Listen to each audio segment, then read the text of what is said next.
Panapanahon po meron po tayong ganito 'no, nagustuhan ko po yung, talk to the press nito ng ano, ni, VP Sara. Kaya, ibigay ko po sa inyo, hindi naman po lahat yung mga nagustuhan lang po nating sagutan at makikita niyo po rito yung kaibahan po ng isang VP Sara. Vice President lang pero daig pa po niya yung presidente sa mga niyang kasagutan. Malinaw po, eh. Makikita po natin kaya sinasabi ni VP Sara na hindi marunong magpresidente itong presidente ngayon. Kasi alam na alam po ni VP Sara yung mga gagawin, yung mga meron po rito revelasyon, sa mga nagsasabi po na bakit tahimik si VP Sara dito po sa West Philippine Sea, magugulat po kayo. Napakaganda po ng atake ng isang future president. Kaya pag naririnig mo si VP Sara na nagsasalita, wala kang alalahanin, eh. Basta ang tao alam ang problema ng Pilipinas. Alam niya rin kung paano mamuno. Alam niya rin po kung paano solusyonan. Ibang-iba po sa nakaupo ngayon sa Malacanang itong ating Vice President Sara Duterte. Kaya talagang eto po sa mga ganito, dito sila mahusay ni Tatay Digong, eh. Sa pakikipag-usap sa mga tao, pakikipag-usap sa mga press people. Kahit na marami dito, halatang-halata naman na napakarami po rito sa mga press. Kahit po kino-cover na nga si VP Sara, ay talagang anti-Duterte talaga yung press natin. Pero mawi-win over kayo ni VP Sara sa husay niyang sumagot, sa linaw ng tunguhin, no? Nakakabilib po kasi napakalinaw po ng tunguhin ng Pilipinas. Kung sakasakali pong swertehin tayo at magkaroon po tayo ng isang vice president ng isang presidente, future president na katulad ni Sara Duterte. So ang gagawin po natin, ito po ganito po yung tunay na reaksyon, hindi po nakakatawa kasi ibang gumagawa nito. Bagamat mahirap po 'to sa kalagayan ko. Kaya lang pag panahon po ng ganito, yung iba kasi ganito lang magreaksyon, eh. Yung yung tipo, "Ha? Oh, galing!" Gano'n. Mga mukhang tanga mag-react. Hindi po gano'n na reaction video. "Ay, ang galing! Oh, ha? Oh." Kung magre-reaction video na rin lang kayo, mag-reaction na talaga kayo ng may reaction talaga, hindi yung, ang galing,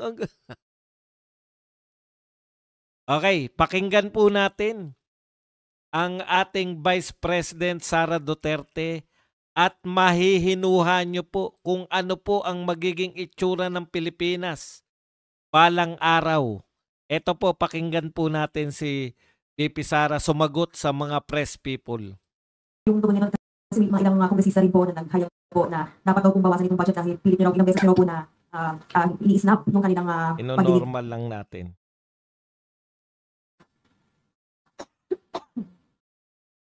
Isang beses lang ako hindi pumunta. Sa plenary, 2 beses. Sa plenary, 2 beses ako hindi pumunta sa kanila. But beyond that, as early as August, I think August 15, nung tinanong na ako kung ano yung expectations ko sa budget hearings, sinabi ko na ang expectation namin ay bawasan nila ang budget of the office of the Vice President. Dahil sinabi ko at the time, it's the same administration, it's the same Speaker of the House of Representatives, and it's the same set of characters. So on that point, tama nga ako sa sinabi ko noong August. Hindi man siya nakakagulat. Hindi na ako nagugulat sa House of Representatives. Last 2 questions. Sorry. Baka pwede niyo pong sagutin yung sinasabi ng iba, especially Congresswoman De Lima saying that you're a brat. You would like to address that comment of her po? Oo. Kasi Yes. hindi ka nga daw sumipot sa budget. Oo. Ang ang administration, and that is led by Malacanang Palas, ang Makabayan, ang Akbayan, ang members of the Liberal Party, yung mga pink and yellow, and sabihin na lang natin yung sixth category, all others. Meron yan silang narrative about Inday Sara. Kung napapansin nyo, paulit-ulit lang yan na sinasabi nila. Kung ano yung, at pansinin nyo din, kung ano yung lumalabas sa bibig ng Malacanang Palas, susunod yung kanilang online service providers sa news. Whether it be fake news, bloggers, totoong news, or trolling, pare-pareho yung narrative nila. At pansinin nyo, lahat ng lumabas na mga articles, isa lang yan. Nasabi nila, number 1, pro-China. Number 2, brat. Number 3, Lucaret, crazy. At number 4, nakalimutan ko yung isa. Ano yung isa, ma'am? Paulit-ulit lang yan sila eh. At confidential funds. Ilustay. Yan. Pro-China, brat, luka-luka, at confidential funds. 4 lang yan. Pansinin nyo, inuulit-ulit nila yan. Hoping siguro na one of those will stick sa image or sa reputation para makasira sa akin. So, hindi ako nagtataka na magsasabi ng ganyan si Leila de Lima. Yung word na brat, ginagamit nila lagi yan. And more napansin than nyo, that, napansin nyo mga kapatid, ang galing niya, no? Pati yung paraan ng pagbira, no? Paano siya binibira ng mga kalaban. Tama eh, 'di ba? Ako hindi ko rin nakita 'yun eh. Pero paulit-ulit lang 'yun, no? Confidential fund, pro-China, Bratinela, at saka yung ano na nga yung sabi ng isa? Lucaret. Lucaret. Basta anytime lang dyan. Kaya nakikita nyo yung atake. Kung ulit-ulitin, naniniwala kasi sila sa kasabihan ganun eh.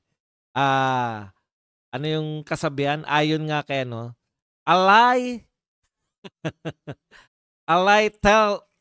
told 1,000 times becomes the truth, di ba? Yan yung ano ni panukala ni Maria Ressa. A lie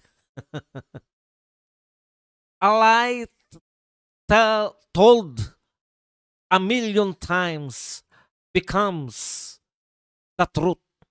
Kaya ulit-ulit lang po sila. Tsaka may sinabi rito si BP Sara, ang ganda eh, no? Pag may nagbitaw niyan, dilawan man, sino man sa kanila, susunod na yung mga tinatawag nating media. So meron silang mga, yung Malacanang, yan yung sasabihin. Kaya lagi lang sila dun eh. Confidential fund,